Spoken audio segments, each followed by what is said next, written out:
তাহলে অবৈধ প্রেম যারা করছেন আজ বিয়ের আগে, এমনকি পরকীয়া প্রেমে যারা লিপ্ত হয়ে সুখ পান, শান্তি পান, এক্ষুনি বাদ দেওয়া লাগবে।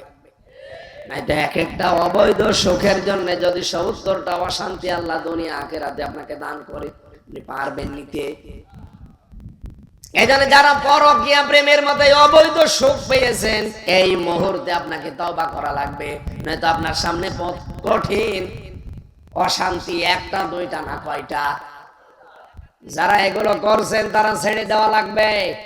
এই মুহূর্তে আল্লাহকে হাত দেখাবেন যে জীবনে কোনোদিন আর ওই লাইনে যাব না। হাত তোলেন। এ লাইনে তো বহু মানুষ আছে, মুরব্বী মানুষ, দুই হাত। আপনার জীবনে যদি পরকীয়া প্রেম হয়, আমরা কি করব? আপনার তো চেহারা, ওই চেহারা কে তাকাবে আপনার দিকে? না না, বুঝে না।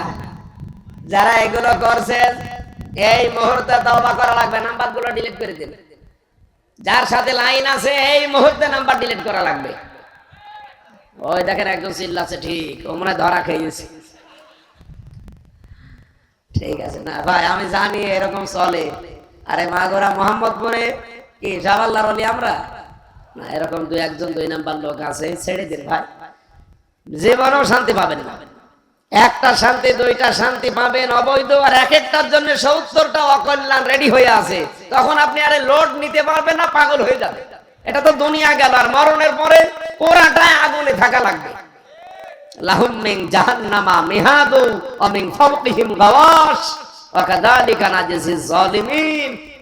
এই মানুষগুলো শুধু মারা যেতে দেরি, ওর কবরের উপরে যত ফুল দেন, আমি আল্লাহ জাহান্নামের চাদর দিয়ে ঢেকে দেবো, আর নিচে জাহান্নামের বিছানা বিছিয়ে দেবো। বলেন নাউজুবিল্লাহ। আল্লাহ আমাদের অবৈধ সুখ থেকে যেন হেফাজত করেন।